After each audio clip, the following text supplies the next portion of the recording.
రాత్రి 12 గంటలకు. ఆ లిఫ్ట్లో ఎక్కినవాడు మళ్లీ బయటకి రాలేదు. ఇది నిజంగా జరిగిన హర్రర్ స్టోరీ.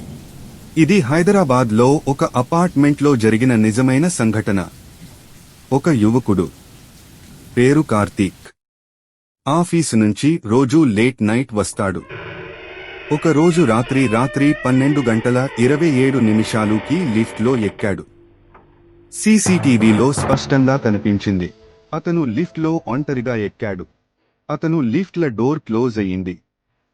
3rd ఫ్లోర్కి వెళ్ళాలి. కాని లిఫ్ట్ 3rd ఫ్లోర్కి వెళ్లి డోర్ ఓపెన్ కాలేదు.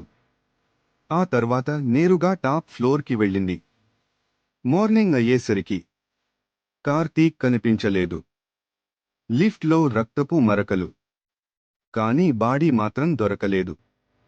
అపార్ట్మెంట్ పీపుల్ చెప్పిన మాట ఏంటంటే, ఆ లిఫ్ట్లో సంవత్సరాల క్రితం ఒక అమ్మాయి ఆత్మహత్య చేసుకుంది. అప్పటినుంచి రాత్రి 12 తర్వాత లిఫ్ట్ ఎవరూ వాడరు. ఇలాంటివి ఇంకా నిజమైన హర్రర్ స్టోరీస్ కావాలంటే లైక్ కొట్టండి, సబ్స్క్రైబ్ చేయండి.